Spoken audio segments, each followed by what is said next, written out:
So leading up to the fight, he talked a lot of trash, man. Not just about me, but he talked about my family, and he talked about he kind of making fun of my last name, and I got emotional, man. I never dealt with a situation like that, and it was a big fight. It was my first time on pay-per-view.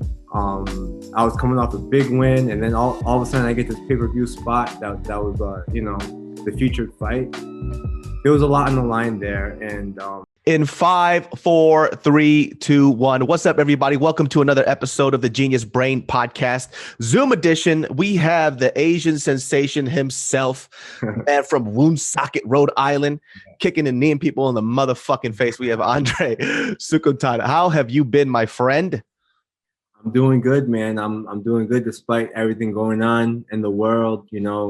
I still feel blessed, and I'm doing well. Hey, man, so you signed up recently to a new fight promotion, right?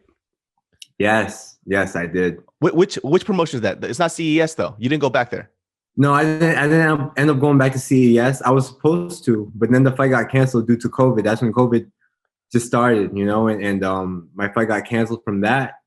So I was on the shelf for a little bit, and then once they started doing shows again, I was even trying to put my name in anywhere. I didn't even care, and even the UFC, I knew they were looking for fighters, so I was just trying to stay on weight all the time, training all the time.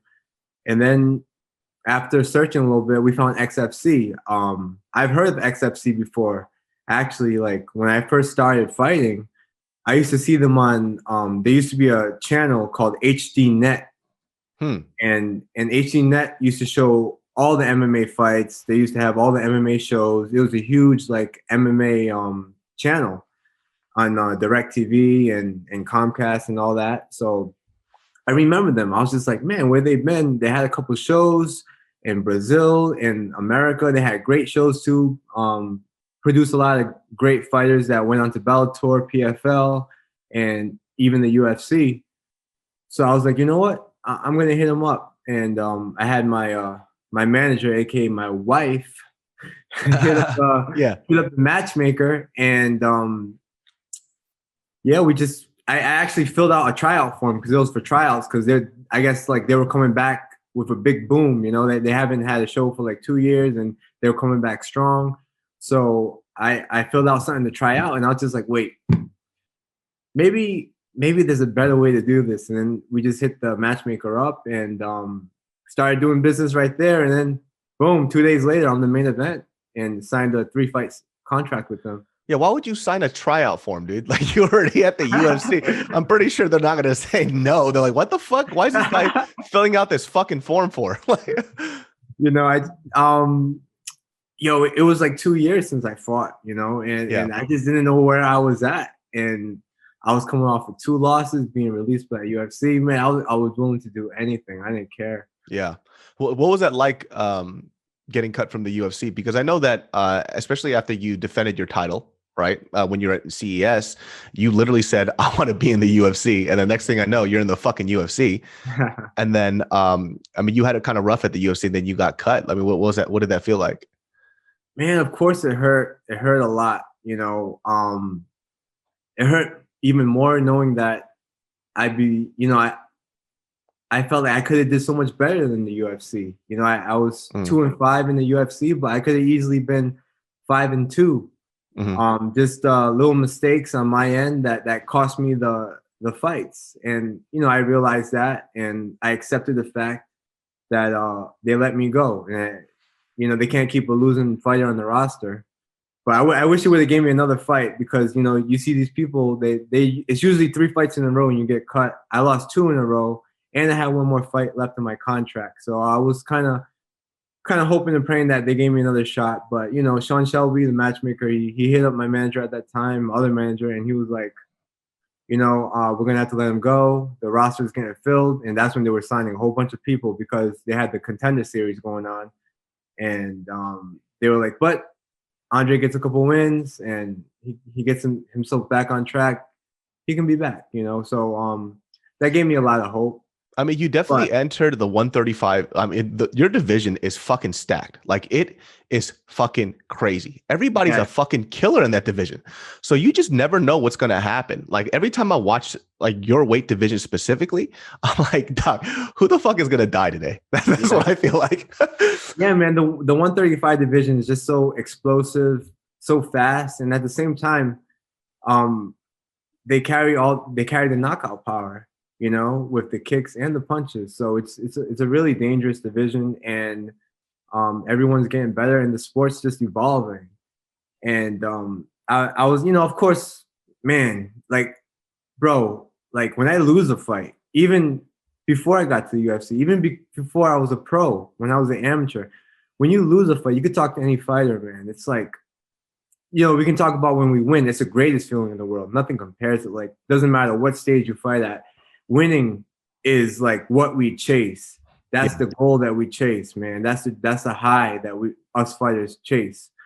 But when you lose, man, we're not just sad that day, that week. It carries on until like we get our next fight booked, because like now it's like, oh, now I can redeem myself. I can get back to training for a fight, and I can, you know, you're only as good as your last fight, you know, and Mm. if you lost your last fight, that's always going to be in the back of your head. So, you know, I didn't just lose a fight. I got cut by the UFC. I worked like 10 years to get there, and it was my dream, and I was obsessed with being in the UFC, and Yeah. I got cut. I lost my job, man, and I felt it for a little bit. You know, I was down and out for a little bit, but um, it was all a learning curve, man. I look at it as experiences, and I'm kind of relieved that it all happened now, because I'm not only a better fighter now because of that, I'm a smarter one too. So Yeah. So when you first your first UFC fight, actually, all your losses were by decision. Like I think one of the things about you, like you don't get knocked out. That's like yeah, your thing. Like I don't know what the fuck it is about you, but you have a lot of heart, right? thank So you. I mean, if Yeah. somebody's going to go ahead and fight you, they're going to have to put your lights out, which has never happened. It has never happened. You know. Yeah, man. 14 and 8.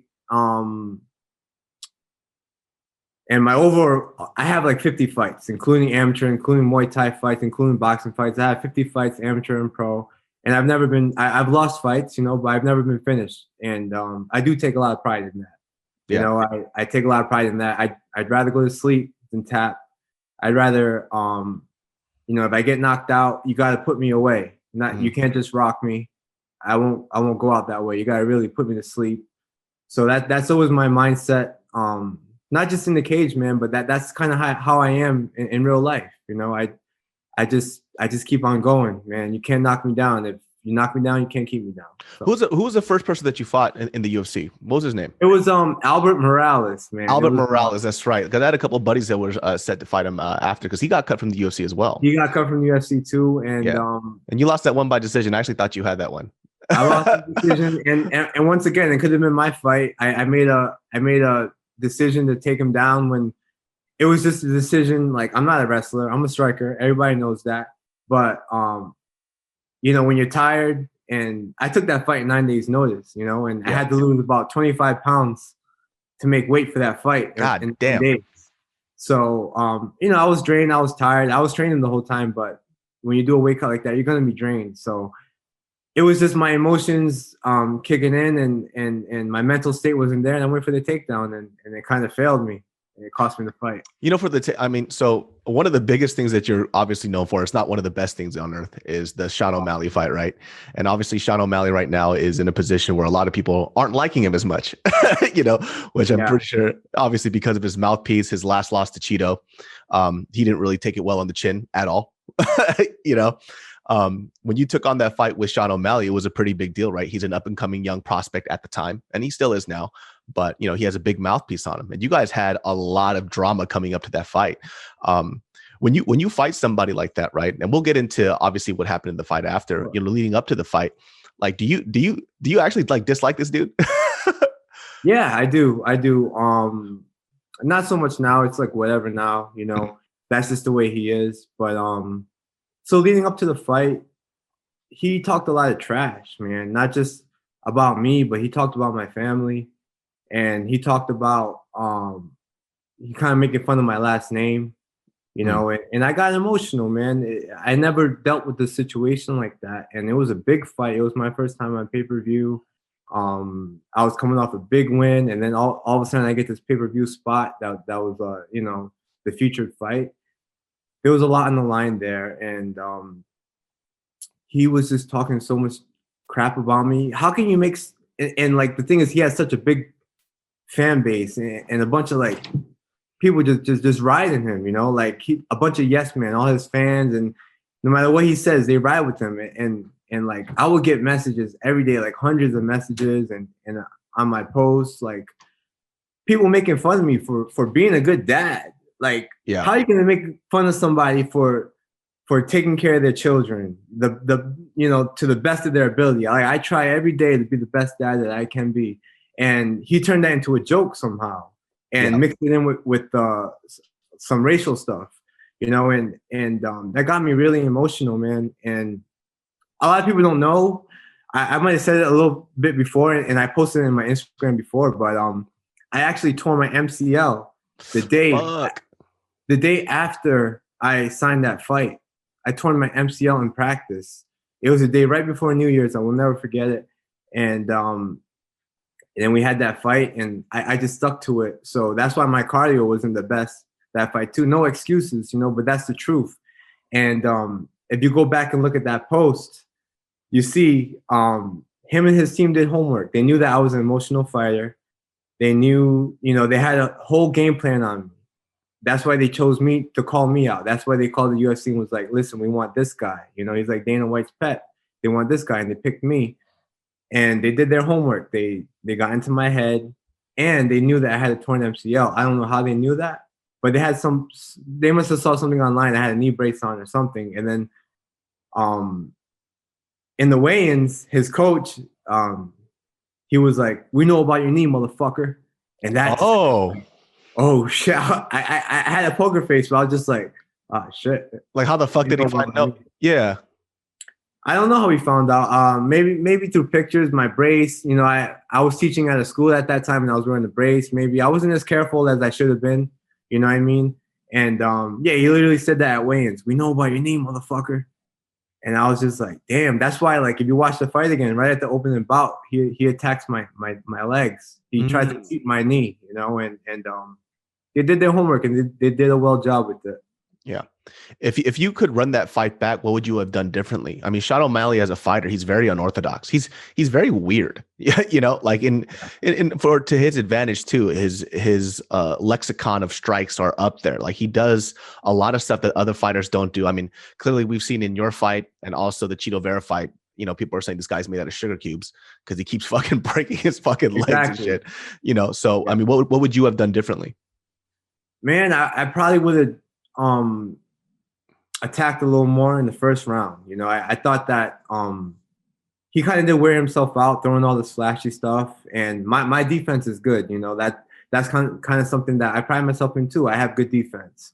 It's not easy to hit me. It's not easy to get a clean shot on me. Although he did get a clean shot on me, it's not that easy for other people to do it, you know, with kicks or punches. So I was just trying to dodge everything and block everything because I knew I was very durable. Even if he kicked, I knew that it wouldn't hurt me as much. And it didn't, you know, everything hit my elbows, my knees, my legs.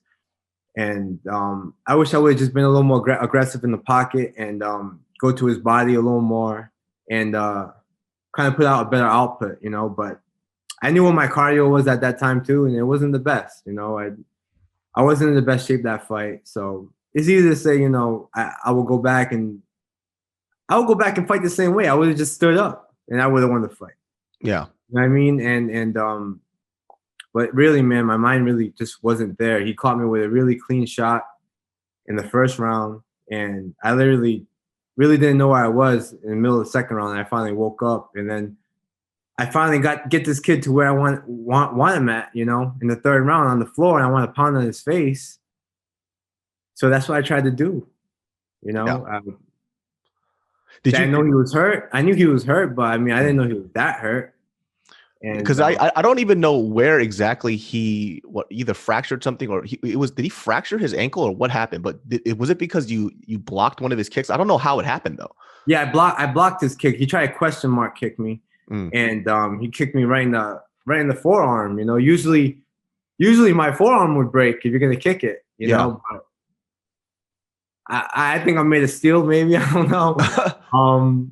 But he's not too durable. Everybody's seeing that. And, yeah. I mean, we saw it in the Cheeto fight. Kind of what happened. Yeah, but that was the same spot though. This podcast is brought to you by Purple, my friends. What are you sleeping on? If you're not sleeping on a Purple mattress, well, the back aches must be lovely. You must love sleeping in pain. You might as well just take your back out on a date and say, here, pay for the dinner yourself, walk yourself home, and no boom boom for you. That's what you're doing to yourself. Did you know that for a fat chunk of our lives, we're actually sleeping? So why are you skipping out on making sure that your back has pleasure? Party in the front, party in the back, relax all day. I love my Purple mattress because guess what?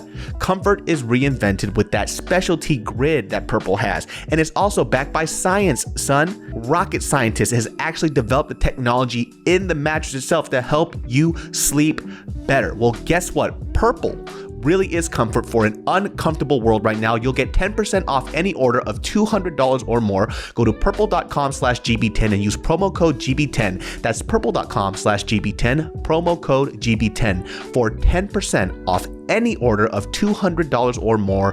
Purple.com/GB10, promo code GB10. Terms apply. I messaged Cheeto, like, you owe me 30% of your purse, bro. Because I warmed that up for you. I warmed that kick up for you. And I really told him, I was like, yo, you owe me 30%. He didn't respond. Yeah. Hope he saw it.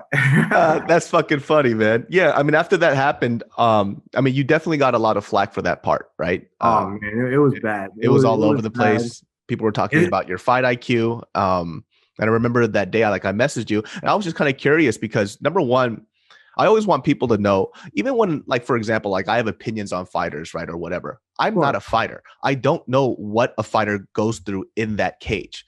The best thing I know is like hard sparring and everything else like that. But when a fighter is in a moment like that, we can see it from the outside and say, hey, this is what this person should have done. However, we're not the ones who have a fucking knee to our fucking mouth and a fist to our face. So it's hard to kind of assess what goes on. So, you know, when I was asking you, you know, what happened there, you were telling me that you were kind of dazed. Like you couldn't really see it at that moment because you kind of had tunnel vision at that point, right? I was dazed and tired. Yeah. You know, it's one thing to be dazed, but I was tired too.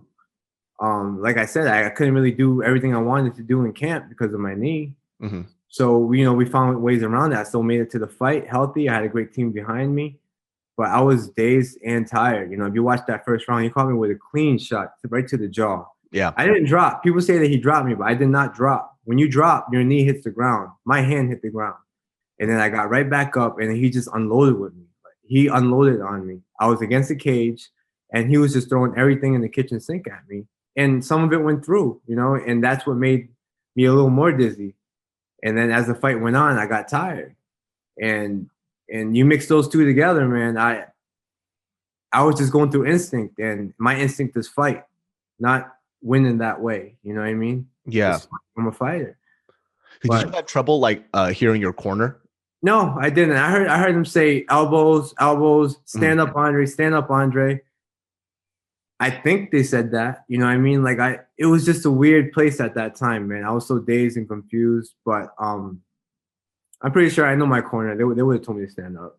Yeah. So after that fight, I guess I'm kind of curious about the mentality of a fighter, right? Especially, I mean, it's hard enough kind of being in the cage and having to deal with this, but also there's social media now. There's all these people who are talking shit about people who can't do what you do, right?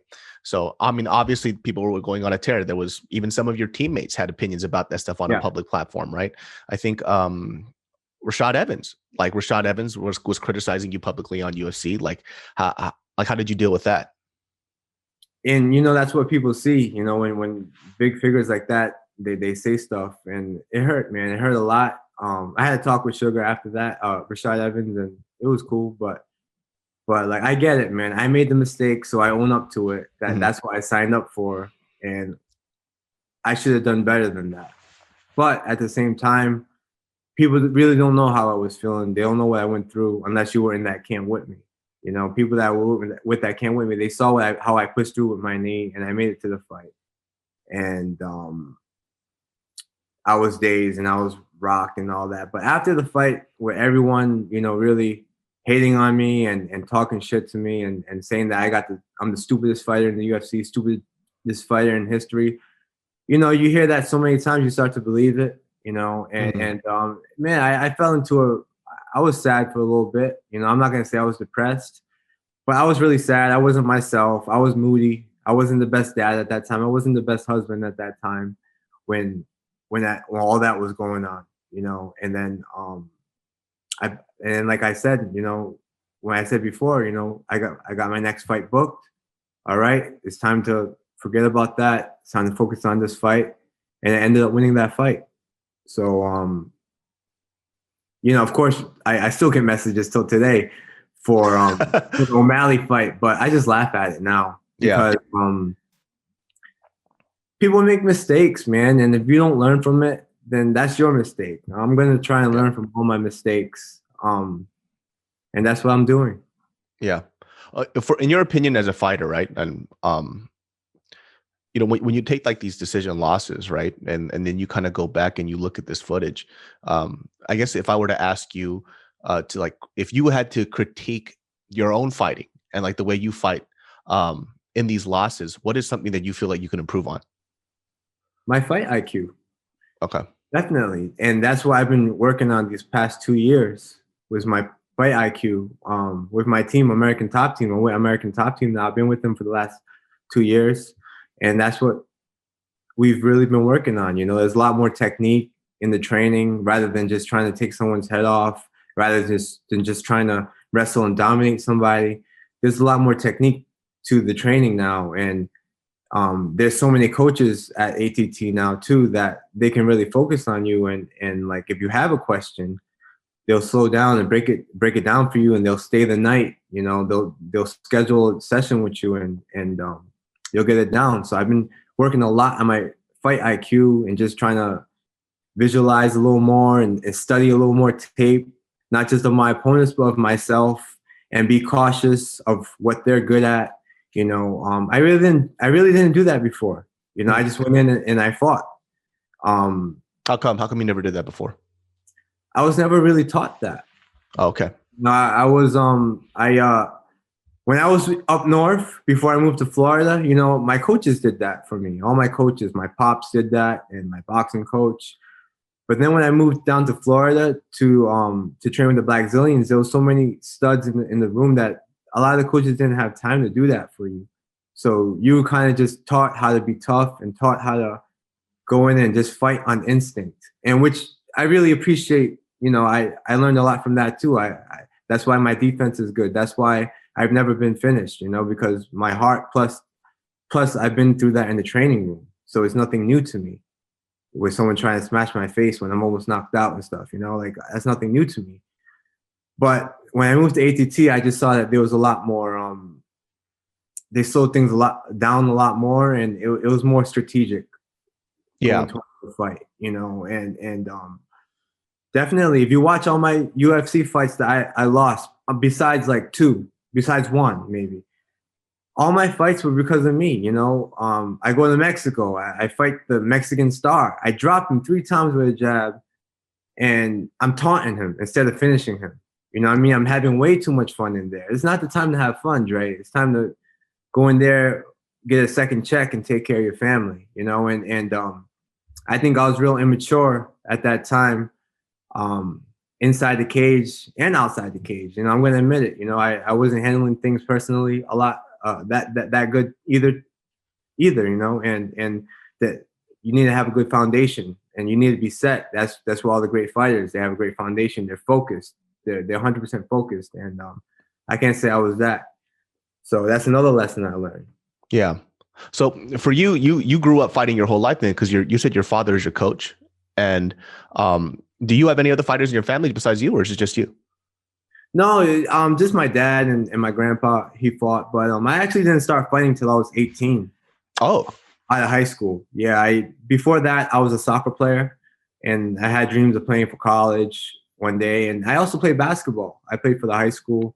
I played travel. So I was an athlete, but I never did boxing or kickboxing. I always wanted to. I was always intrigued by it.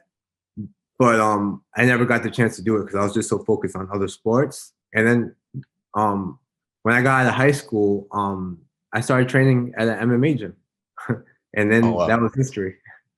Damn. So what made you like kind of gravitate towards fighting? Because fighting is fucking tough, man. Like I don't Yes, ever. yes, Yeah. it really is tough, man. I have a really I have a story, and it's not the most pleasant story, um, but you might even know about it. But I had in high school, I had my wife now. She was pregnant at that time when we first met, and I was having the baby on the way. So I was just like, damn, I got recruited by like 7 schools for college, for soccer, and that was Oh, always my dream. But I decided to put those dreams aside so that I can work full time and try and support, my girlfriend at the time and my son. I was having a son, so I put those dreams aside and I decided to work at the Home Depot full time. And there was a MMA gym down the street, and I was curious. And then one of my friends said, "Hey, do you want to try it?" I was just like, "Yeah, sure." And then we went together one time, and then the rest was history. I tried my first class, and I was just like, "Wow, this is what I want to do," and that's what I did. I did it every day. I would go train after work. I couldn't afford the tuition, so I talked to the owner, and he gave me an opportunity. I did this for about 3 years. After training every day, I would vacuum the floors, mop the mats, clean the yoga room, clean the bathrooms, the showers, the toilets. So practice would be over at like 8, but I'd be there till 9:45, and I'll get home at like 10:30 every night, Monday through Friday. And I did that for about 3 years. That was when I was still an amateur, and I wasn't even a pro yet. I didn't even have any pro fights yet. So your dad didn't coach you at first then? Huh? Your dad didn't coach you at first then? He was coaching me at that time, but we used that gym because we didn't have a gym. So we used that gym. And yeah, I'm just real thankful for the opportunity. Sorry. And 9 months after my son was actually born, he actually passed away. He had a skin disease. Huh. So Wow. I was really young. I was 19 when he passed away. I was 18 when I had him, and when we had him, and he was 19. I was 19 when he passed away. He had a skin disease called epidermolysis bullosa, and it was really taxing on him. Just a young couple trying to take care of our baby, and after that, man, that's why I felt like I went into a depression a little bit, because I know what depression feels like, because I went through that. But then like MMA kind of saved me, and that's when I really went hard in MMA. That was kind of my sanctuary, and that's when I started going pro and started fighting. Wow. Did you? I mean, that's crazy. I didn't know you had a kid that passed away. So I was like, whoa, how old are your kids now? Because they look pretty young. So wow, you had a kid. So you had a kid as a teenager, and then did that kind of motivate you to kind of work harder? That motivated me to just take care of my family. I come from this small town in Saukar, Rhode Island, and you gotta work. You gotta work to make your money. You gotta work to make a living, and I had to work to support my family, and that's what I decided to do. And then I got into fighting, and I was like, oh, I'm gonna work and do training, And then my son passed away, and then I was just like, I'm just gonna train. Yeah. So your dad, was your dad training people when you were growing up too, or was this something that he got into? He got into it. He got back into it because I told him that I was going to be a fighter, and he wasn't happy with it because he always tried to keep me away from it. He didn't. I'll tell you the truth. The real reason he didn't want me to fight, he didn't want me to break my nose. He didn't want me to mess up my appearance. He didn't want me to have black eyes. He didn't want me to have a broken face. And he didn't want me to be ugly, he said. And he was just like, no, you're my son. You're too handsome to fight. And then when I finally broke it down to him, I was 18. I'm 18 at the time. I'm on my own, and I got my I got my own stuff going on. And he was like, all right, well, if you're going to fight, I got to train you because I don't want you to get your ass kicked.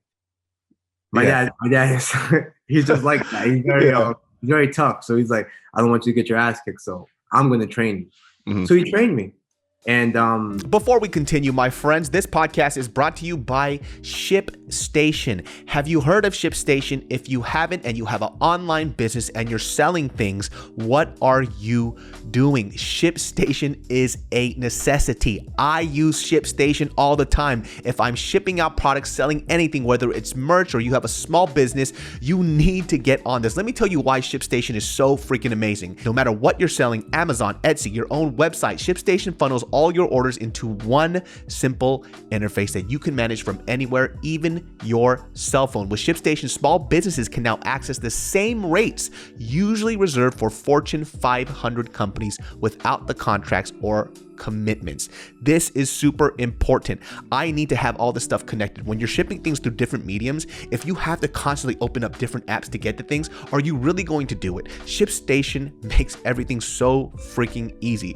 If you have a small business, you're shipping anything out, you will not regret it. It's my favorite thing to use. I kid you not. Well, guess what? Ship more in less time. Just use my offer code GeniusBrain to get a 60-day free trial. That's 2 months free of no hassle, stress-free shipping. Just go to shipstation.com, click on the microphone at the top of the page, and type in GeniusBrain. That's shipstation.com, enter offer code GeniusBrain, and make ship happen. We had a good run together. We had a really good run together, and he's still a part of my team, of course. Mm-hmm. You know, he'll call me all the time and try to give me things to train in and game plans and breakdowns of my future opponents. So it's Team Soukhamthath, Moi Lao, always, baby. Yeah. Was it kind of hard for you to go away from your dad and go to another team? No, it wasn't, to be honest. We clashed heads a lot. It actually, it kind of, at one point, it ruined our relationship, you know. And even now, if we start talking fighting, if we start training each other, I can't promise you that we won't clash heads. Yeah. It's just like that, you know. Because dad always knows better, right? Exactly. And I'm like, Dad, no, this is different now. No, but I've been in the cage. I got like 50 fights. I don't care. I'm your dad. You got to do this. This will work. And that's kind of how it is, you know. But he's my dad. He's just looking for the best. He's just looking for the best of me. He wants me to be the best fighter I can be.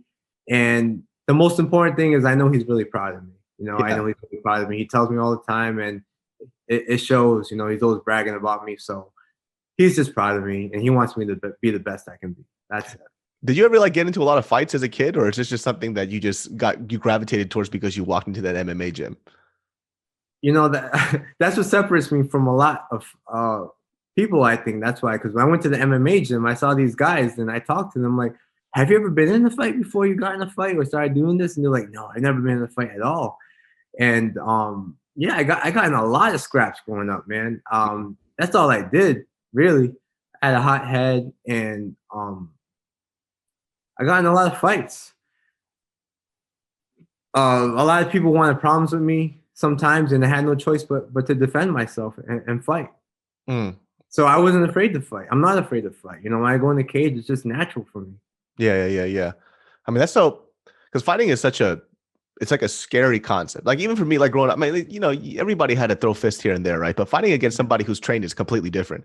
Like I remember when I just started kickboxing, right? And I'm like, this motherfucker could read everything that I'm going to throw, and he is socking me in the face. And, you know, that's like a very scary thought.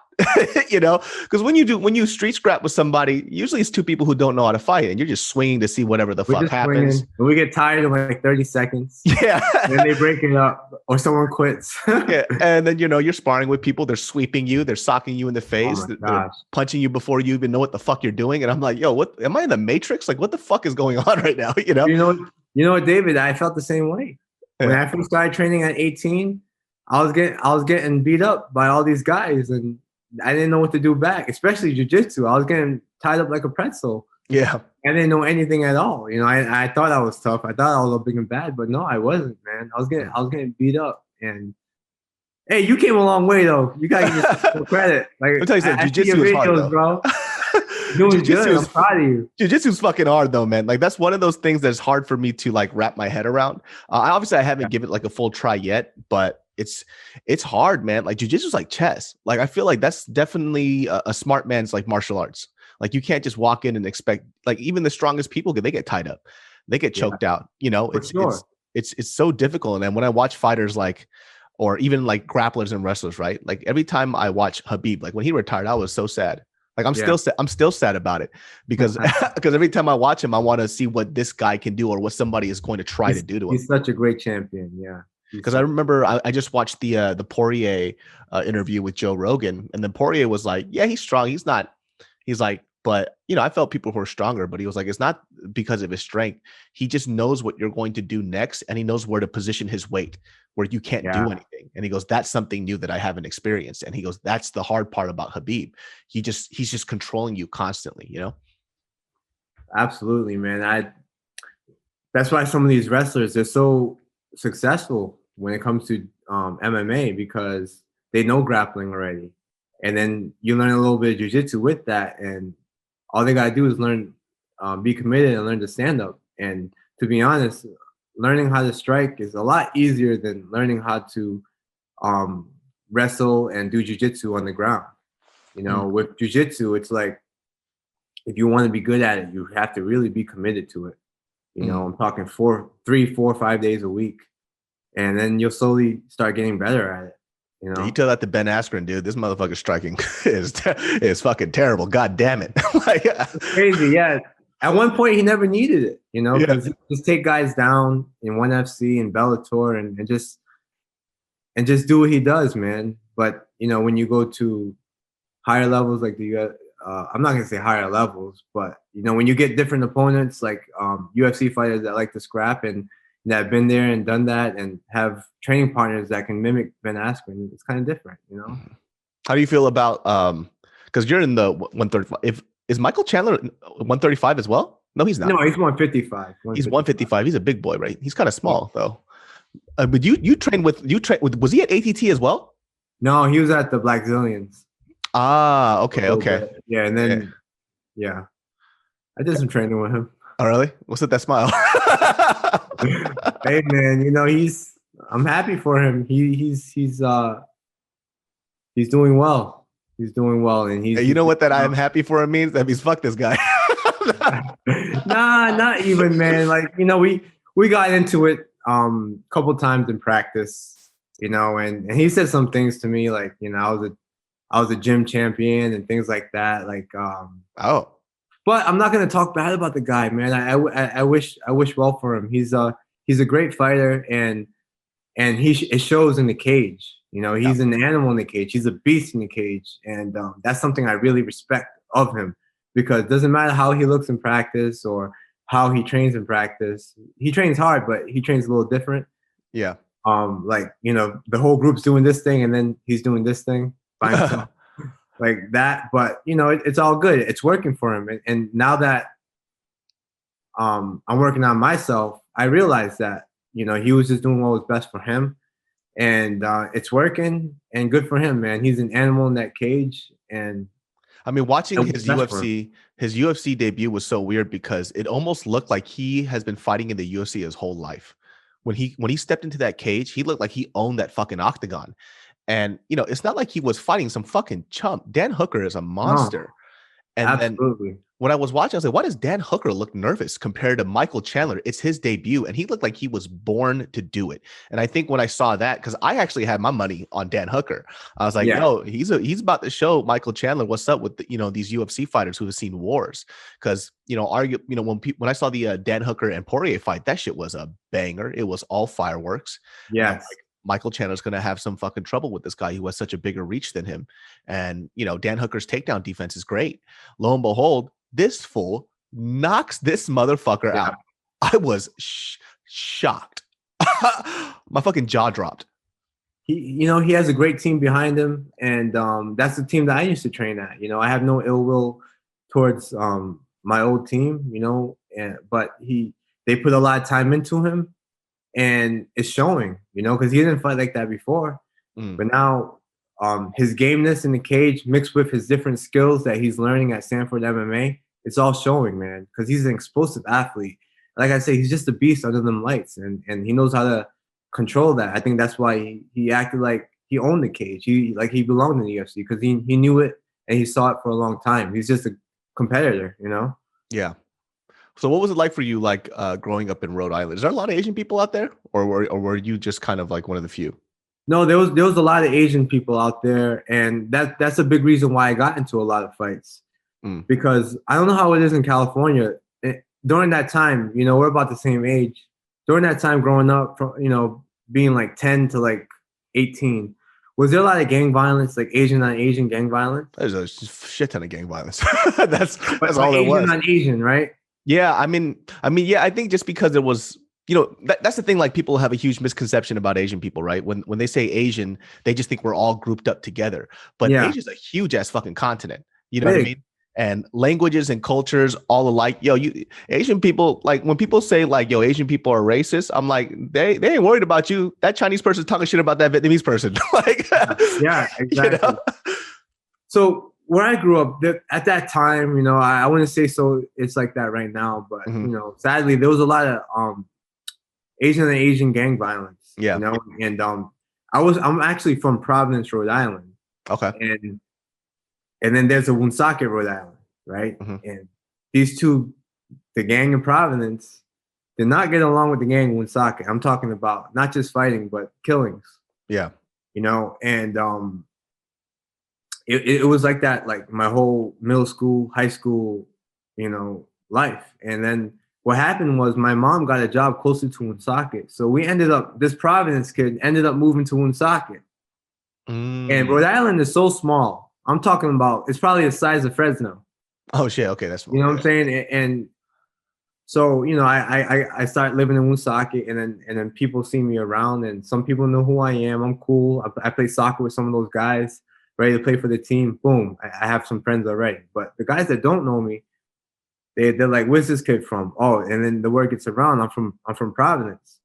So then automatically they assume, you know, they know I'm not a gangbanger because I don't act like one. I wasn't like trying to be one, but just because I was from Providence, people wanted to mess with me, you know, and that's where I got into a lot of fights. But you know, all that stuff happened, and then I ended up getting their respect, you know, because I never backed down from anybody, and I was a good athlete too, so I got some respect from that. And now some of those guys that, you know, they're some of my best friends now. So it's crazy how it works. And the crazy part is, you know, there wasn't many loud people doing MMA at that time. So think about Rhode Island, you know, everybody's rooting for me. I'm talking about everybody Asian, everybody that knew me. So what I did was I think I kind of brought those people together, man. I brought Providence and Woonsocket together because those same rival gangs would show up to you know, they couldn't be under the same building because there'll be a fight or gunshots or something. Always happened like that. But when I started fighting, I noticed that I see people from the same city, different cities and different gangs, they all go and support me under one building, and there'll be no fights, there'll be no shootouts, there'll be no beef. I literally be on top of the cage, and I'll see like Woonsocket gang member and the Providence gang member just clapping for me after I won, like side by side, and that was a really cool thing to see, you know what I mean? And I'm glad that it chilled out. I'm really glad that it chilled out. Yeah. Well, so for you, what made you like not want to join a gang or anything else like that? Because I felt like that was hard for a lot of Asian kids. Like if you grew up around that shit, you know, you were going to do it. Like I never joined a gang. Like I was too much of a pussy. You know. Was it hard for you? Well, did you get teased for not? Because I got teased a lot, and I even got like beat up sometimes, sucker punched, and picked on a lot because I didn't want to be in a gang because I wasn't in the best neighborhood either. And I know your story, and you didn't grow up in the best neighborhood either. So did you get picked on for that too? Yeah, I mean, definitely. Like it's hard, it's weird, right? Because, you know, when everybody's doing something, as a kid, you want to be involved in everything everybody else is doing, right? Yeah. But I knew I was never about that. Like my father was a pastor. You know what I mean? I was just a goofy ass kid. And the reason why I got away with a lot of the stuff that I got to was, number one, I'm like 6'1". I was a big kid, you know, and also too, I was just really funny. So I got to be able to joke around with them, make them laugh and stuff. So they let me kick it with them here and there. Exactly. And I got lucky because a lot of these dudes saw me grow up when I was a little kid. So a lot of like the OGs would watch after me. It's like, yo, leave him alone. Like he's like a, goofy ass kid. That's what's up. Some of them, they would try me. I would just have to get smacked a little bit, because what was I going to do? These motherfuckers will fucking kill me. But they tried to bring me to some of the stuff. But after a while, I was like, this isn't for me. I can't do this shit. Like I told the story on this podcast. Like I remember the first time I went to a house party and this dude spit on the floor inside the house and he spit on this dude's Air Force Ones. And this guy looked at him and he just goes, clean my fucking shoe. Right. And this guy's like, fuck you, I clean that shit. And this dude didn't know. Lo and behold, this dude's fucking strapped. He stands up, like 10 other dudes are strapped up, sit up, and they all whip out the strap. I'm like, damn, this is not. And I'm sitting here, this goofy ass kid with these Coke bottle glasses, like, I'm going to die. Like, yo, what the fuck am I doing here? This podcast is brought to you by Babbel, my friends, my favorite language learning app. You need to level up and learn another language. I'm already bilingual. Well, what's wrong with being a trilingual sexual, baby? That's me. I'm learning Español, my friends. Hola, híjole de la chingada. It's me, baby. Babbel is probably one of the easiest language learning apps I've ever been on, specifically because they kind of teach you language in the way that most people speak it, right? So when I was in high school, they would teach us through these books that just didn't really teach you how to speak colloquially. Babbel's 15-minute lessons make it the perfect way to learn a new language on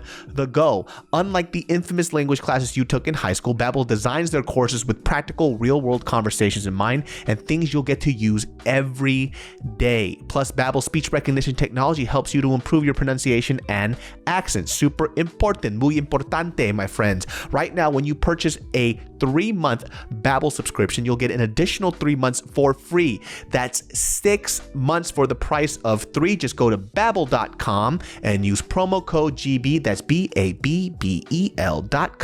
Code GB for an extra 3 months free.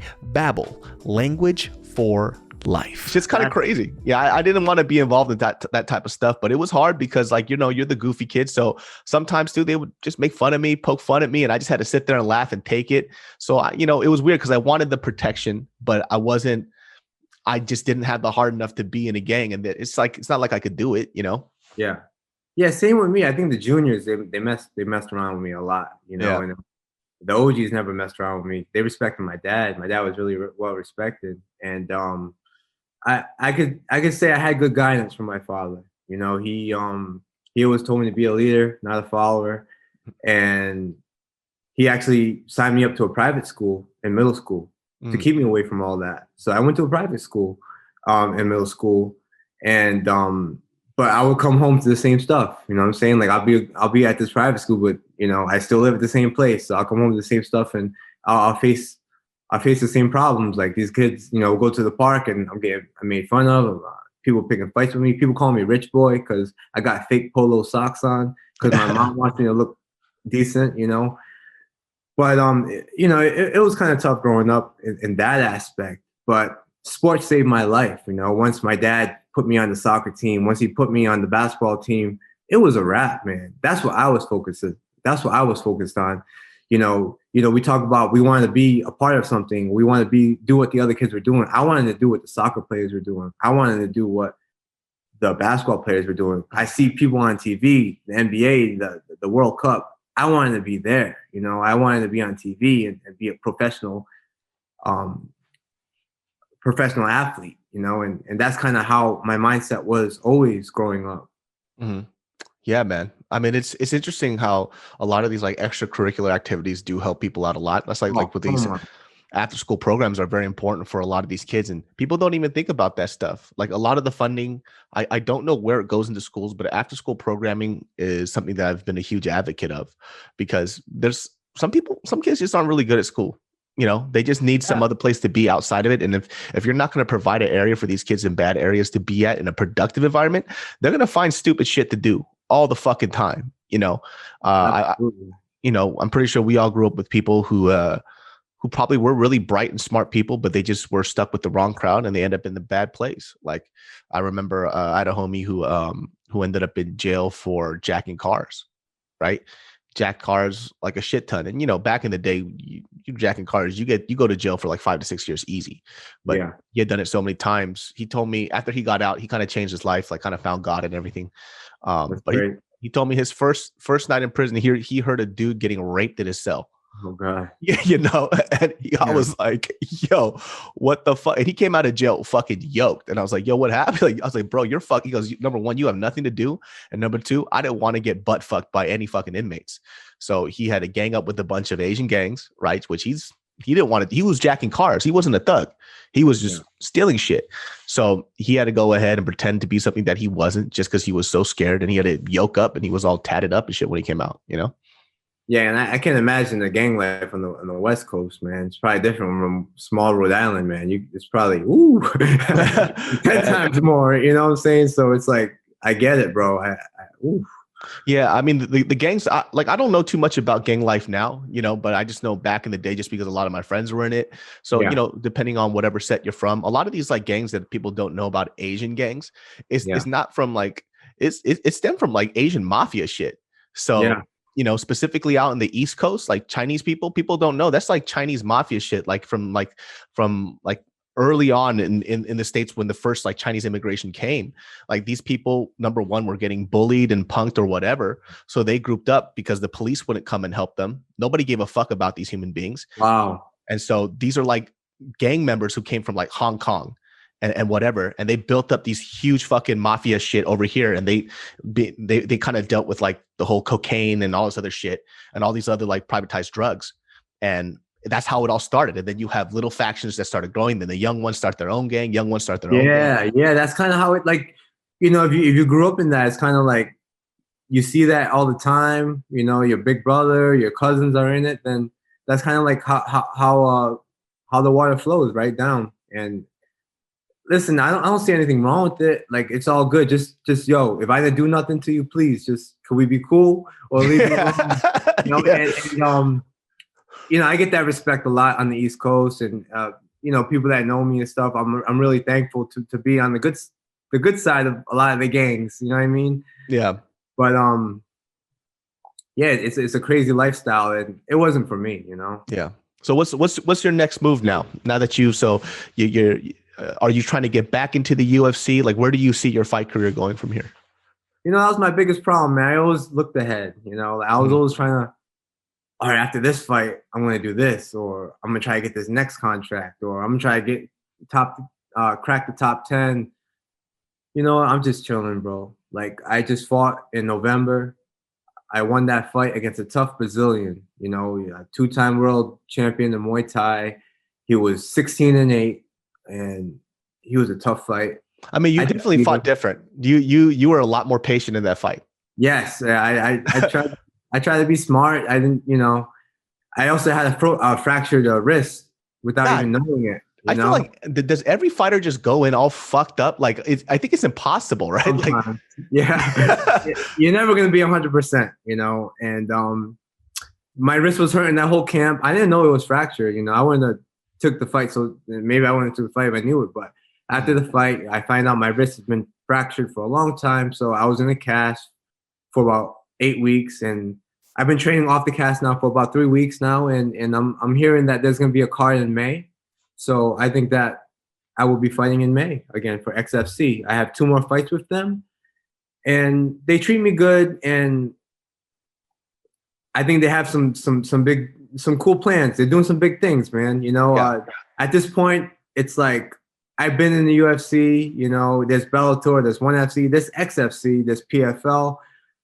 I'm just happy to be doing what I'm doing, especially during this crazy pandemic. Yeah. I still get to train every day with the best team in the world. I still get to go under the lights and provide for my family, doing what I love. Yeah. So we'll see what the future holds for me, man.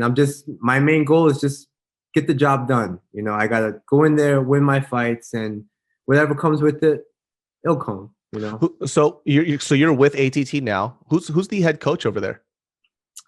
The head coach is the man in charge is Conan Silveria. Okay. He's in Pioneer in MMA. He's a beast. He kind of overlooks what all the fighters are doing, what all the trainers are doing. But really, it's like there's so many fighters there. There's probably about 70 people on the mat every day. So there's a lot of coaches, and it depends. You kind of pick your coach, or your coach kind of gravitates to you. So I have like a little Muay Thai crew that I work with, and then I have a boxing coach, and then I have my MMA coach. And they have classes that go, they have 2 or 3 classes that go on every day just for the pros. Mm-hmm. And you can just kind of pick and choose whichever ones you want to do. That unless you're in like full camp, you have like a written schedule and you follow that schedule. But not without sitting down with your coach and it's like, listen, all right, this guy's a jiu-jitsu guy, so I want to actually work more on my takedown defense. So I'm gonna be working with this coach and this coach more this fight camp. You know what I mean? It's very professional, and I see why they're very successful. Who runs their like jiu-jitsu and grappling program then? Oh man, I would say this hands down. Like I've grappled with a lot of great people, and Coach Prahumpa, he is a beast on the ground, man. He's like multi-time world champion, and he's really small, man. But he just takes it to everyone. He'll enter contests at heavyweight, and he's like maybe 5'2", 5'3", and he'll do heavyweight contests, and he'll make it to the finals. With all the other black belts. So he runs that. We have the wrestling coach Steve Mako. He's a gold medalist Olympian. He's a beast, and we also have Mike Brown.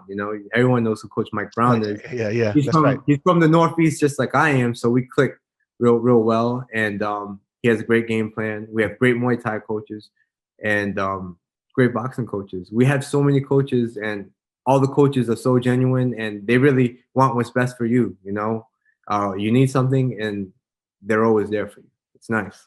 So you're what? You're 32 now. I'm 32. Yes. At 32 now. How much longer do you see yourselves fighting? Because I mean, today I actually just found out that Alistair Overeem and fucking JDS got cut from the UFC. Really? I saw Junior today. He didn't say anything. Yeah, Man. he got cut. So his contract is up. I mean, obviously he was on a 4-fight losing skid. Yeah. Which is hard for me to see just because, he put on some of the fucking best fights. He was a tear in the division. Obviously, if anybody who's watching fighting now, like you look at JDS's fight streak, you're looking at an older JDS. He's in his 40s, for crying out loud, But you know what, David? Sorry, I keep hitting my table. No, go ahead. Even if you get cut from the UFC, with resumes like Alistair Overeem and JDS, they can go anywhere. If they want to still fight, they can go anywhere and make more money. Mm-hmm. They can go to ONE FC, Bellator, PFL for the $1 million tournament and make even more money. Yeah. Or even at XFC. Mm-hmm. You know what I'm saying? So at this point, with fighters that have been there and done that with a big resume, I'm not saying I have a big resume, but I fought in the UFC 7 times. I fought for a couple belts locally. I have a resume, I have a name, and it's not the easiest sell, but I won my last fight, so my stock went up. I win 2 more fights, boom, I'm back in there. Mm-hmm. So is it going to be a UFC? Is it going to be the XFC? Is it going to be ONE FC? I don't care what the letters say on that contract now. I care more about numbers. Yeah. So now I'm fighting for a different reason. I'm fighting to set myself up and my family up for the future, because I know I got what? I'm 32 now. I always told myself I ain't going to fight till 35. But now that I'm ATT, I'm training this way, my body feels so good. I don't feel so beat up. I feel like I'm smarter. Who knows when I'm done, I'm just enjoying the process as a martial artist and just being grateful that I'm on the mats every day, learning and training with some of the best fighters and the coaches in the world. Yeah. I always wondered too, because I didn't really think about it like that, because now they're I wouldn't say competition for the UFC, but there's options now, which is always great for fighters. Very good. Because before it was UFC Bellator, but now there's the PFL, there's a promotion that you're fighting for. There's so many now. Exactly. And it's good for fighters. It's a lot of exposure. Like where I fight, I was on NBC Sports. That's the same channel that football is on. Mm-hmm. Basketball is on, and that's a huge platform. And ONE FC is huge, and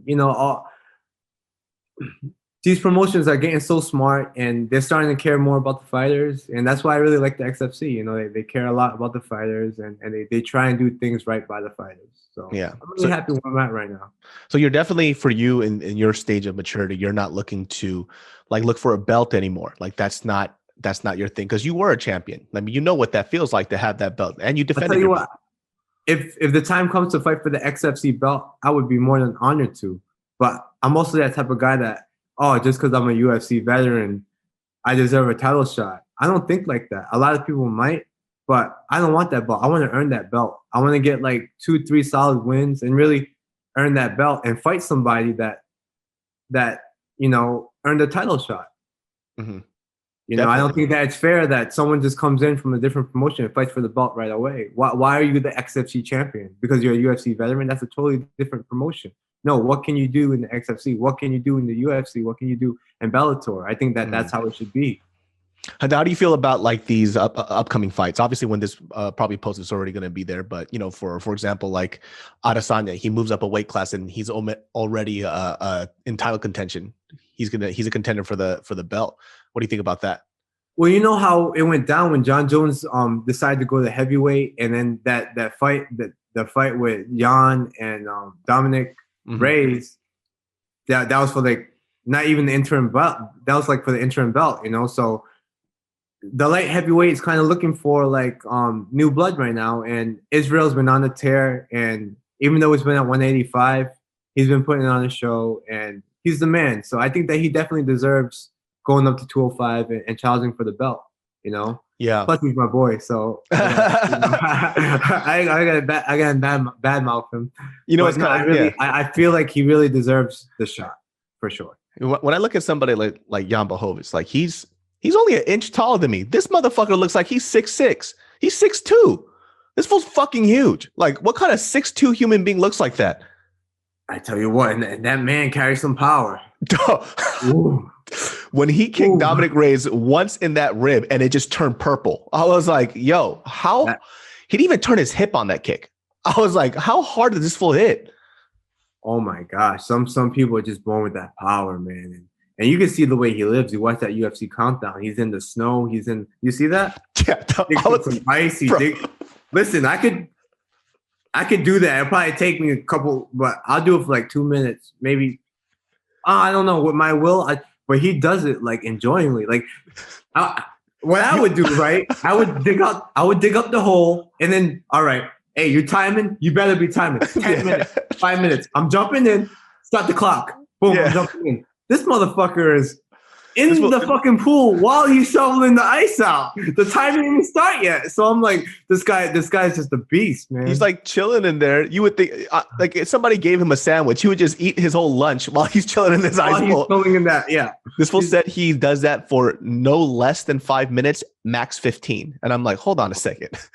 No less? That means that if it doesn't hit 5, he goes, I'm not leaving this thing. Like, I got to be in here at least 5 minutes. Exactly. Like, what the fuck is wrong? This guy is a Polish warrior. He was born in the wrong century, man. I'm such a fan of the sport. I have so many friends, and I've trained with so many of the best fighters in the world that you see on the UFC and Bellator, and I'm so grateful for that. And then sometimes they end up fighting each other, man. And when sometimes things like that happen, I just sit back and I become a fan. Like, for instance, when Kamaru Usman fought Gilbert Burns. Oh, that was amazing. I grew up with these guys in the MMA gym. Like, we all had one dream, and that was to be in the UFC and be a champion at one point, and at one point I had more fights than both of them. Yeah. And, it's my kid's birthday. They're over my house. Their kid's birthday. We're all over at Gilbert's house. We're all over at Kamaru's birthday party for his daughter. And then they're fighting each other, and even though I don't train with them anymore, even though I'm with ATT, it hurt watching that fight, but I had to just like sit back and watch it. I wasn't even going to watch it, but I just chilled out, watched the fight. And before that fight, who did you think was going to win? I would tell people each and everyone's strength. So I would say Gilbert is more explosive, and I thought that he had an advantage on the ground, but Kamaru had the fight IQ, and he had good clinch in wrestling. That's what I would say. I didn't know who would win, honestly. And now Kamaru might fight George Masvidal again. I see George Masvidal every day, and they all know that I used to train at the Black Zillions, man. Yeah. But that's the cool thing about ATT. Like they're like, yo, that's cool, bro. We can't change that past, but you're us now. You're ATT now, and that's a special feeling. You know what I mean? George, I mean, obviously ATT had their whole thing with, Colby Covington and George Masvidal. And Yeah. I think that's like what people are saying now is that, well, just because we're on the same team, we got the same goals. Like if you're just you're going to be a roadblock in my road to success, I got to still take your ass down. Yeah. Because it's not just a fight at the end of the day, it's a business, and being the champion, that changes your life. Yeah. That doesn't just change your career, it changes your life. You can do a lot of things from there. Even if you lose as challenging for the title, your next fight, you're getting paid 3-4 more times than you would usually get paid. You know what I'm saying?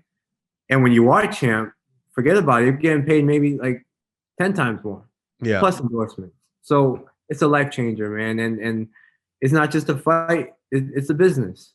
Yeah. I mean, Gilbert Burns definitely, I mean, when he hit Kamaru with that overhand, that hard ass overhand, I was like, yo, that's a lights out punch. And then Kamaru just stood right the fuck up. I'm like, yo, this guy's different. Like that is a different human being. Nobody gets cracked by Gilbert Burns like that and stands right the fuck up, Exactly. Those two guys, I love them a lot, man. They're both warriors, and they're such a good example, not just to me, but to everybody they're around. All the young fighters, even the older fighters that are around them every day, man. Hats off to both of them, man, for sure. Yeah, when I say I love watching like all those like it was like Anatomy of Fighter. That's like your old gym. That's my boy Will Harris. Yeah. And I would always see like Kamaru Usman and Michael Johnson go back and forth on each other. Oh yeah. I'm like, are these friends or do they fucking hate each other? What the fuck is going on with these guys? Bro, and that's how it was every week at the Black Zillions, man. Not just once a week, twice a week. God damn, dude. Everybody was doing that. Everybody was doing that. They're just cracking the fuck out of each other. I'm like, yo, are you guys friends? Like, and then after they're hugging, I'm like, let me tell you something. If any of my friends sock me like that, don't ever speak to me ever again. Like, fuck that shit, dude. Yeah, man. That's that Dutch style kickboxing that they learn over there, and it's cool. It's cool, but damn. Yeah, they went to war, man. Like Michael Johnson too. Like I feel so sad because of his last loss. Like I always felt like Michael Johnson was somebody that has all the pieces to be one of the top, and look, people forget, man, Michael Johnson fucking cracked Poirier. Yeah, he did. And he's a gamer. He worked so hard too. I think he's just kind of finding himself right now. But the game's evolving, he's being put against all these younger fighters. Even though his last fight was Clay Guida, prior to that, he was fighting a lot of younger fighters, even my teammate Thiago Moises, and the game just keeps evolving, and he'll be back. If Michael Johnson still wants to fight, like I said, he has that resume. He could stay in the UFC. I know the UFC loves him. But even if it doesn't end up working out for him in the UFC, he has that resume to be okay wherever he goes. Dude, your buddy Thiago Moises, man, his last fight, I was so impressed, right? Because he's already a dope fighter, right? And, Alexander Hernandez has a little mouthpiece on him, even after he got his ass cracked by fucking Cowboy, And he's still talking. Yeah, he's still talking, man. And I'm like, bro, there's something wrong with him, like mentally. Like he's not there yet. Yeah. Like that. I think that humble factor is kind of fucking him up a little bit. And he's not. I mean, there's good to have that Connor in you, right? Like it gets you gassed up, puts you in that mindset state, but your skill level has to also match that as well. But even Connor, when he loses, he knows, he's very humble in defeat. Yeah. It's like, fuck, I lost, And Thiago Moises, man, like that was a really good fight matchup, right? Just because they're both really well-rounded fighters. And then Thiago, though, man, he was blocking every single shot and his counters were fucking amazing. And just to watch him kind of break Alexander Hernandez's will, like it was like whatever Alexander Hernandez was going to throw, he saw it, countered it, rolled it off, counter cross. I'm like, Jesus, dude, he is fucking ripping this kid up, and his calf kicks were killing him. Oh man, Thiago, I got to spend some time with him in China, with him and his wife for 3 weeks because we fought in the same card in China. Mm-hmm. So we spent some time together a lot, and I really got close to him. And the kid's 5 years younger than me, 27 years old. And he's been doing martial arts since he was in diapers because his dad was actually a fighter. And I think his dad fought one of the Klitschko's. Oh, really? I think, yeah, Klitschko's dad or something like that. And like that's how much of a legend his father is. And I learned so much being around Thiago because of how disciplined he was. You know, he knew this since he was a young age. He's a martial artist, a true martial artist, and he just keeps evolving. And it's scary that he's 27 years old. I really think that he has potential to be a champion one day, you know? And I mean, I definitely saw it in that fight, especially how well-rounded he is. And also nobody wants to take Thiago Moises to the ground.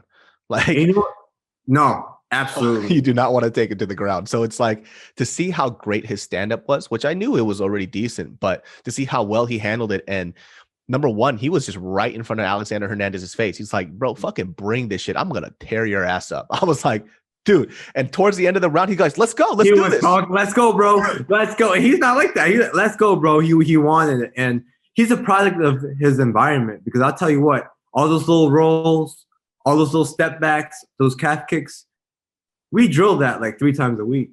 You know, we all drill all those little movements 3 times a week. And it showed, man. He put on a clinic, and I'm very proud of him.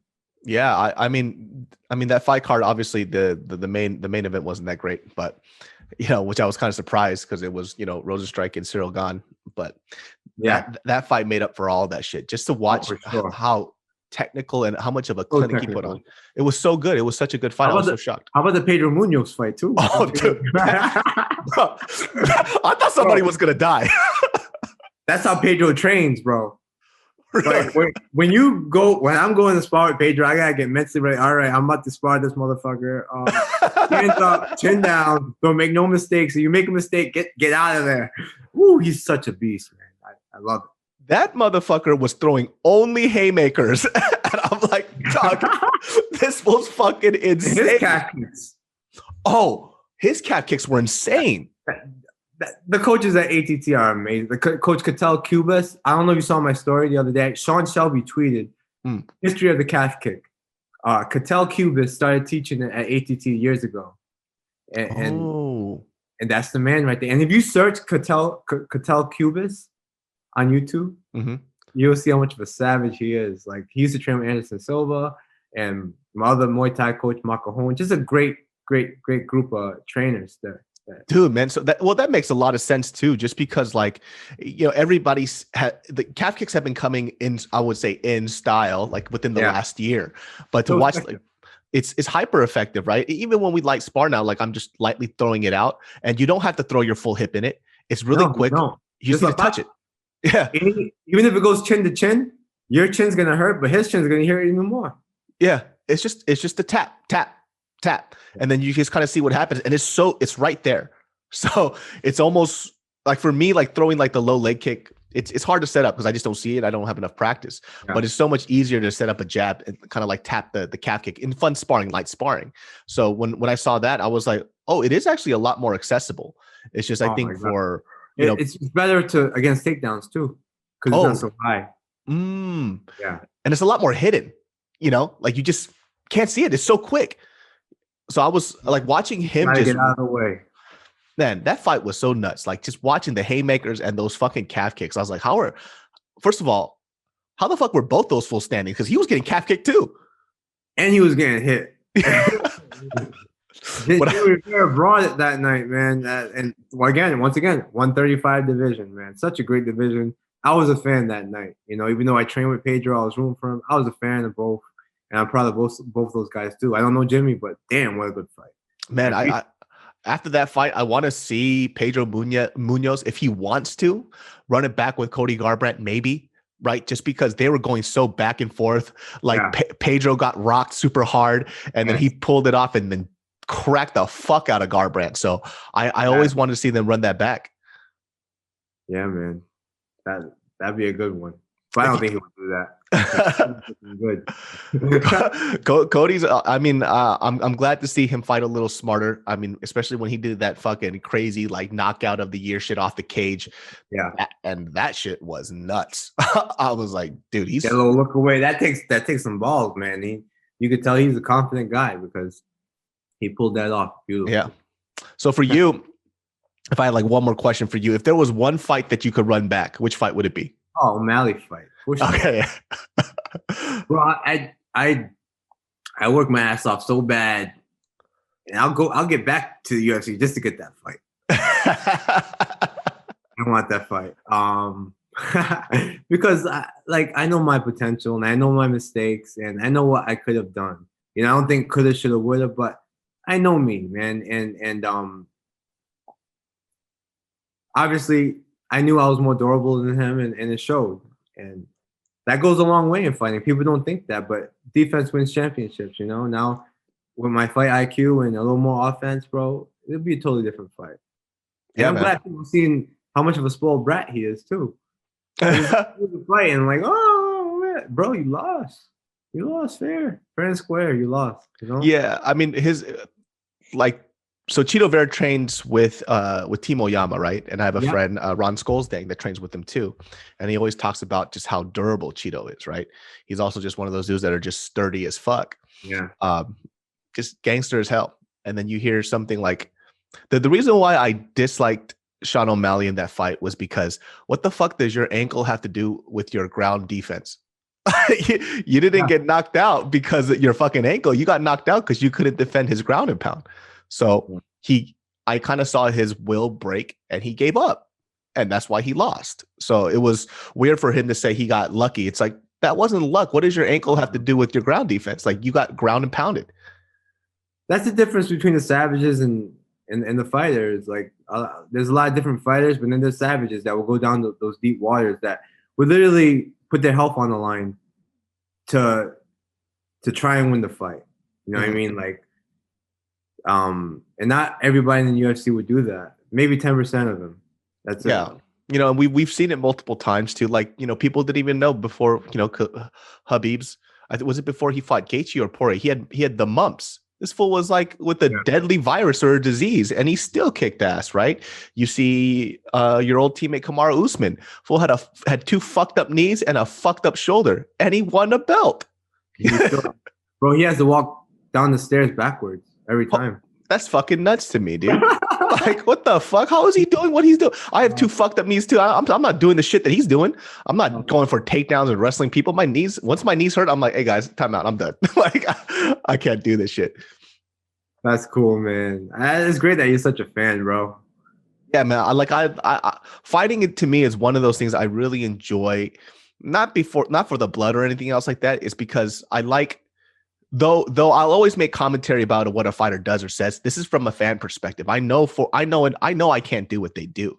So it's always great to watch fight. That's why I watch prelim fights, whatever. It doesn't matter. All these fights have an ability for people to do something amazing. So when I see these fighters come in and they go into this cage, and these guys are like modern day gladiators. All you guys are modern day gladiators. You guys put it on the line and you put your life on the line. And anybody who thinks otherwise is only because you haven't been faced with somebody who could literally take your life whatever the fuck they want. That's why, you know, there's a lot of internet warriors. You get to mouth off however the fuck you want without having a fist in your face. Yeah. And the crazy thing is like, once you start training and you get into this arena, you do get humbled because you start to realize how small of a fish you are in this big ass pond, right? And I remember just looking back at one of my old videos, right? It was when I first started trying to do striking, right? And I did a kickboxing like when I was 20, and I got my money taken because I didn't know who the fuck I was signing up for. This is like what, 10 years ago? A lot of people just didn't know what they were training unless you went to a very specific area with fighters, right? So I didn't have a very great coach. But I took that little 1 year kickboxing like, shit, your boy tight. You know, I remember I did my first and I recorded myself and I was like, hey man, this fucking video is like in slow-mo or some shit. What the fuck? I was like, yo, what the fuck is with this video? I found out how bad I was. I was like, yo, I'm actually not good at all. Isn't that the beauty of it though? Like it's great, man. Like I've been training for what, 14 years now. I've been fighting 14 years, and bro, I get humbled every day because there's a bunch of savages on that mat every single day. You know, and that's just a part of the martial arts. You know, you're never gonna be the best, and you're never gonna know it all. It's always gonna be, and you're not always gonna have a good day. You're always gonna have bad days and good days. More bad days than good, you know. That was the hard part that I realized. Like, there's days like in sparring where you're just fucking, you feel amazing, right? Yeah. Everything's clicking. The footwork is great. You're seeing everything. And there's another day where some dude is just beating your ass and you don't know why, and you just have to deal with it. But the facts that you do get from like training, where, whatever, even working out, like you're getting healthy, you're doing martial arts, you're learning the art. So that's education right there. That's something that will never go away. Once you learn how to throw a punch, boom, you learn how to throw a punch. You pass the class. Now you're going to throw a combination, jab, cross, hook. You pass that class. Now you're adding kicks. And now you're mixing it up. You're sparring. And you're doing okay sometimes. Then you pass that class. I look at martial arts as an education. You just keep on learning. And it's a nonstop education. And the more you want to do, you can stop at any time. But that's when your education stops. But the more you keep on training, the more you just learn and put into that toolbox. And you might relearn something and be like, oh, damn, that's an easier way to do that, especially in jiu-jitsu or something. Oh, I'm going to do it this way. And that's why it's cool. And I appreciate talking to somebody like you who actually does train, because you know how it is. Yeah, so that's what I'm saying. Like it's always easy for people to criticize something that they've never done, and specifically martial arts, kickboxing, MMA. It's something that you learn a lot through repetition. Like I remember the first time I started sparring and I fucking slipped 2 punches and I rolled a hook. I was like, when the fuck did that come from? Like it's like I've been trying to do that shit for 2 years. Yeah. And then out of nowhere it happened, and I'm like, holy shit. Too. I bet it was so natural. Like you didn't even think about it. No, I didn't think about it at all. It just happened. I was like, yo, what the fuck is going on? I'm like, yo, this is dope. And, no matter how many times I could have read a book about when to slip a punch, when to roll something, it's through repetition and training. Like, and get punched in the face a couple times, right? Yeah. There's no other way you're going to find out how this works unless you actually do it. And I think those little small moments, it what builds confidence and makes you feel good too. It's like, all this work that I've done is finally paying off. So when I sometimes, you click on these profiles of these trolls and they go, oh, why didn't he just fucking clinch and grab him up and then roll off? It's like, bro, do you have any idea how hard that is? Like you can't, in order for you to slip a punch, that means like instinctually, you know where that punch is coming by instinct. Is that what they say, David? Ever since like all that, I don't read no comments. I don't any of that. So it just cracks me up because I love clicking on the profile. Like I never comment back, but it just makes me laugh because like it's always some fucking fat fuck little bitch made little greasy motherfucker.